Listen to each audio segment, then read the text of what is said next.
Welcome to this deep dive. Today, we're looking at some really interesting source material. It's a list ranking the top historical Korean dramas we should be looking out for in 2025. Yeah, and our goal isn't just to read the list, right? We want to really get into what makes these shows potentially stand out. The concepts are pretty creative. Exactly. It seems like historical dramas are really branching out. Lots of Joseon Dynasty settings, sure, but mixed with, well, all sorts of things. Totally. Fantasy, romance, mystery, even some spooky stuff. It's a great snapshot of where the genre is heading. Okay, so we're going to count down from number 5 to number 1 on this list. Let's jump in and see what's cooking. Let's do it, starting with number 5. Yep, number 5. It's called Bon Appetit, Your Majesty. Great title. Right. And the premise is, well, it's pretty out there. You've got this French chef, Yeon Ji-young. Described as cheerful but strong. She just won a big competition in France, got an offer for a Michelin 3-star place in Paris. Sounds amazing. Living the dream, basically. But then, instead of Paris, she's somehow transported to the Joseon Dynasty. It's mixing a lot of genres. The leads are Yoon and Lee Chae-min, and it says it's on air very soon, so maybe even out by the time you hear this. Okay, intriguing start. Culinary historical fusion romance thriller. Something like that. It definitely sets a tone for blending genres. All right, moving on to number 4. This one also plays with that modern person in the past idea, but differently. The First Night with the Duke. Ah, yes, the transmigration story. So here we have a university student, just called Kay. And she's a fan of a particular historical romance novel. Obsessed, probably. Yep. And then she wakes up inside the novel. Wow, it sounds fun, actually.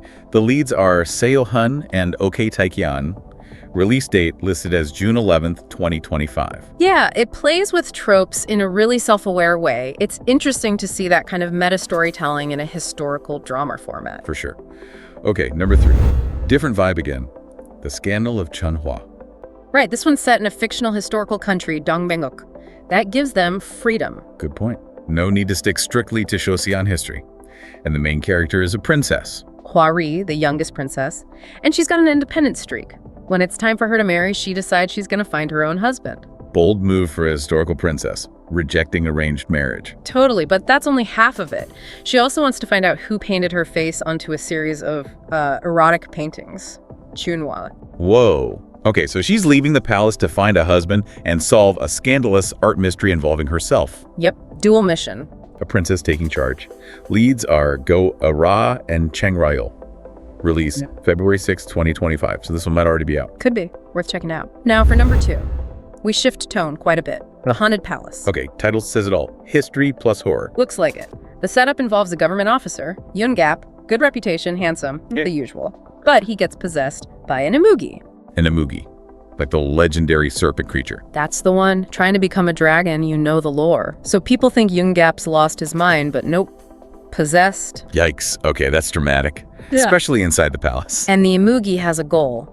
It needs the body of another character, Yo-ri, to ascend to heaven. So who's Yo-ri? She's the granddaughter of a famous shaman, has this divine gift, spiritual powers, but she doesn't want it. She refuses her destiny, works as a glass craftswoman instead. The reluctant hero, or heroine in this case. Pretty much. And crucially, she was Yoon Gap's first love. Oh, okay. So him getting possessed forces her hand. She has to confront her powers to save him. That seems to be the setup. She enters the palace to help him, but the palace itself is, well, haunted. Right. Filled with powerful female ghosts and evil spirits connected to the royal family's past. Yeah, holding grudges. So there are weird incidents, scary stuff happening, all tied to these historical ghosts. So it's not just the Imugi, it's a full-on haunting. Seems like it. And the king, Yi-song, is involved too. He's a reformist type, wants a strong nation. So the mission is the 3 of them. Possessed guy, reluctant medium, and the king. Yeah, trying to figure out the secret of these female ghosts to get rid of them, and presumably stop the Imugi. That's a cool team-up. Mixes palace politics with ghost hunting and this possession plot. Definitely unique. Leans hard into the supernatural horror. Leads are Yuk Sung-jae and Bo Na. Release date, April 18th, 2025. Okay, definitely one for fans of spooky historicals. And that brings us to number 1. The most anticipated, according to this source, Dear Hongrang. Son, Hongrang, returns home after being missing for 10 years. 10 years. Where was he? That's the mystery. And he comes back with amnesia, no memory of his childhood. Okay, classic amnesia trope, but the 10-year gap makes it really intriguing. Who is he now? Exactly. What makes these fusions, history plus fantasy or mystery or modern sensibilities, so compelling right now? What does that say about the stories we're drawn to? Definitely something to chew on. Well, thank you for joining us for this deep dive into these anticipated historical dramas. Hopefully this look at the source material gave you a good preview. Thanks for tuning in. Always interesting to see what's coming next.